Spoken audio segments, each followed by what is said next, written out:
Assalamualaikum warahmatullahi wabarakatuh. Salam sejahtera buat kita semuanya. Kali ini saya akan mengulas mengenai satu aksi korporasi ya, tentang right issue ya.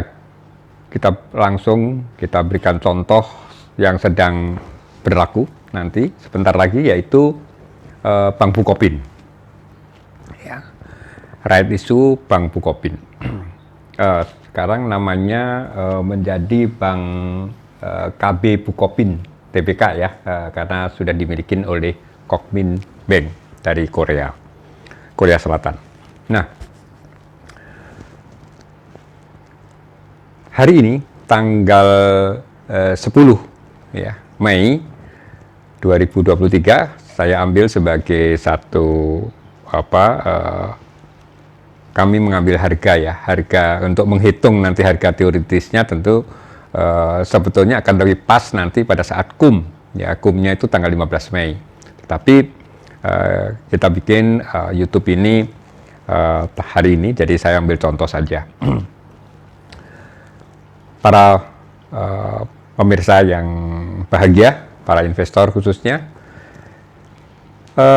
right issue itu adalah suatu hak ya, hak yang diberikan kepada pemegang saham lama untuk membeli saham baru dengan harga tertentu, dengan jumlah tertentu, dan waktu yang ditentukan pula. Itulah pengertian daripada right issue atau hak memesan efek terlebih dahulu, HMETD ya. Saya kira itu perlu dipahami oleh Bapak Ibu, karena sebagian teman-teman investor itu belum memahami apa itu HMETD atau right issue itu. Jadi ilustrasinya adalah perusahaan itu, dalam hal ini di sini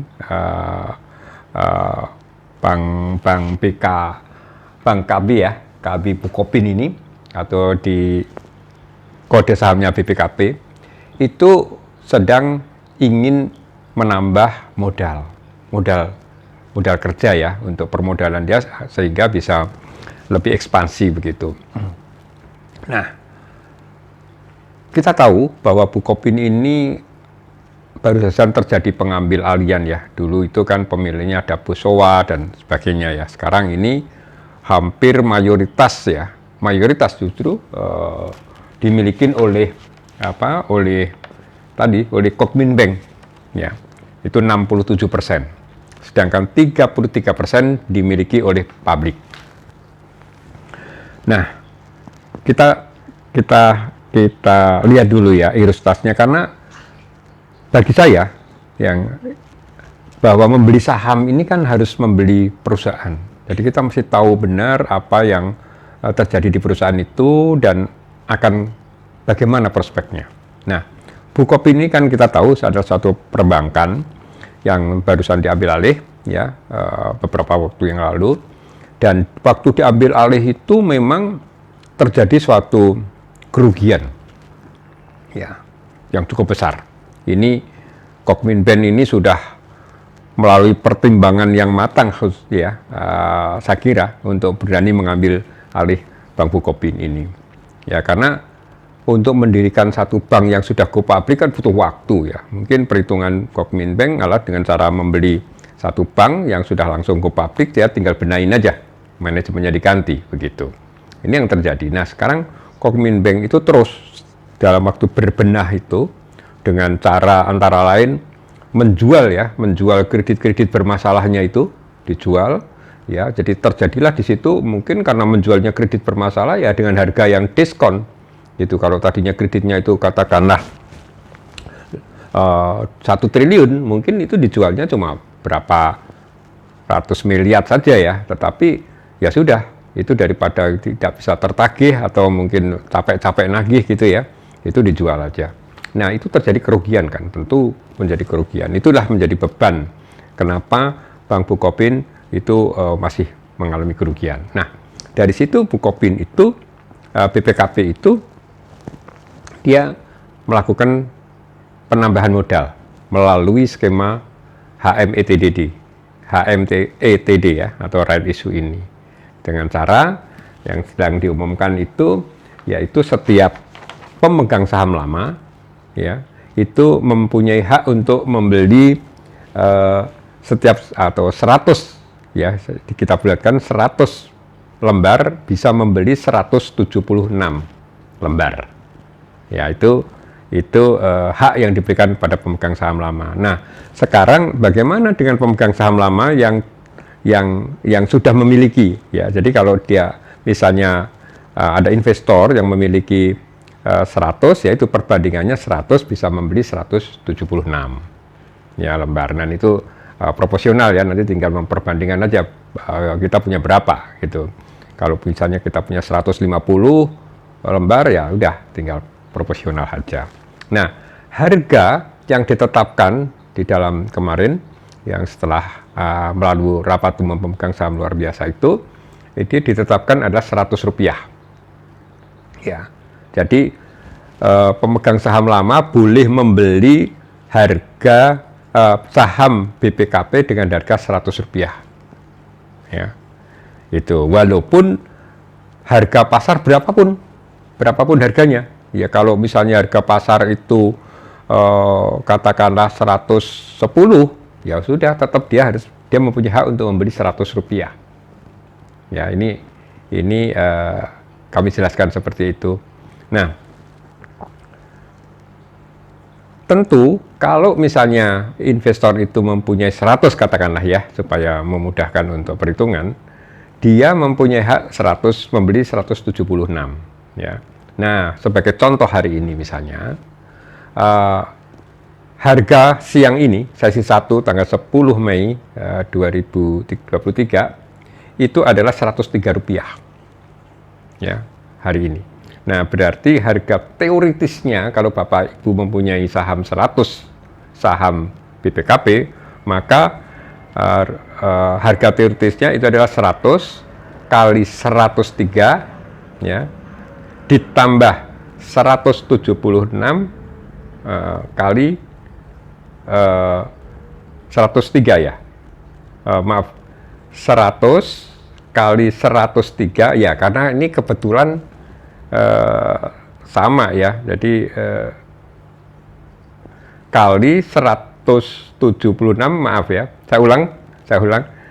100, dia mempunyai 100 lama.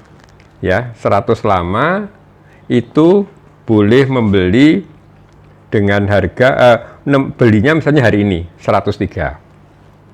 Ya. Itu nanti akan mempunyai hak kan 176 membelinya. 176 harganya 100. Ya, Rp100. Jadi dibagi dengan 276 lembar ya, 100 kali ditambah 176. Jadi ketemunya itu 103 persis. Ya, 103 persis harga teoritisnya. Nah, sekarang bagaimana prospek ya daripada saham BPKP ini? Itu kan begitu, kita harus ngitung ketika kita membeli saham Bukopin, nanti kita akan nebus right enggak? Gitu ya.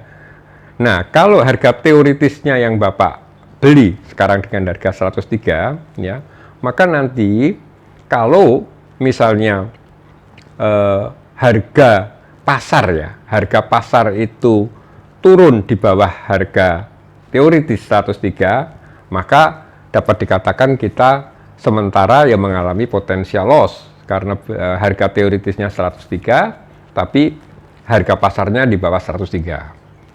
Sebaliknya, kalau harga pasarnya di atas 103, maka Bapak Ibu akan mengalami namanya potensial gain. Kalau dijual kan untung, ya misalnya taruhlah bisa 107 atau 110 gitu, dijual kan untung karena Bapak Ibu membelinya di harga 103 ya. Nah, ini yang akan terjadi.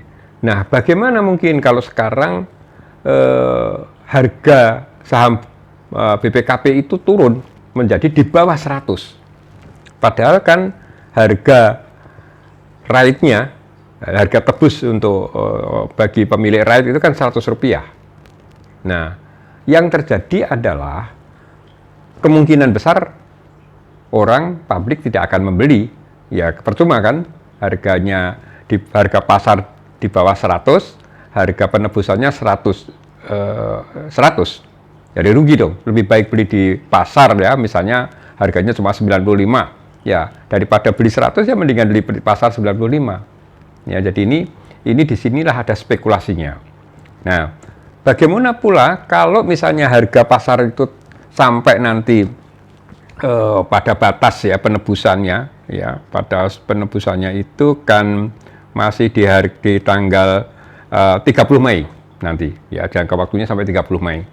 Itu tetap harganya di bawah 100. Maka siapa yang akan membeli? Itu adalah di sini disebutkan standby atau pembeli siaganya, standby buyernya itu adalah Kokminbank sendiri.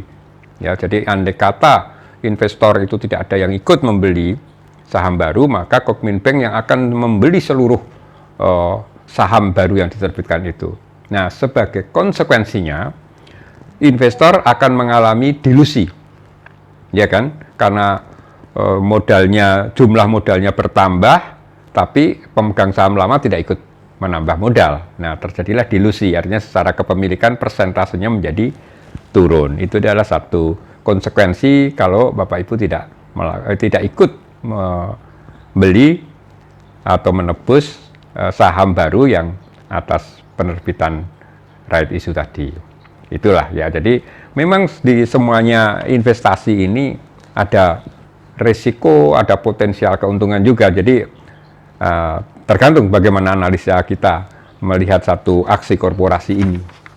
Ya, tapi secara normatif dengan penambahan modal oleh pemegang saham itu, maka modalnya tentu akan menjadi besar. Ya, tentu dengan manajemen yang baru, dengan tadi semua kredit-kredit yang bermasalah itu sudah dijual, ya, maka tentu ada episode baru ya tentang perjalanan ke depan saham BPKP ini. Ya, saya kira itulah ada potensi di sana ketika saham modal yang ditambahkan tadi itu akan bisa untuk mengembangkan usaha BPKP ini. Itulah ulasan saya tentang right issue BPKP ini, dan nanti akan kita lanjutkan pada episode yang akan datang dengan saham-saham, kita akan ulas saham-saham yang lain juga. Dan jangan lupa subscribe, dan bila ada teman-teman Bapak Ibu yang ingin belajar lebih banyak ya, diskusi dan atau masuk di grup kami, silahkan menghubungi saya Hari Prabowo di kontak WA 0877 0008534. Kami dengan senang sekali akan membantu diskusi Bapak Ibu semuanya. Terima kasih. Assalamualaikum warahmatullahi wabarakatuh.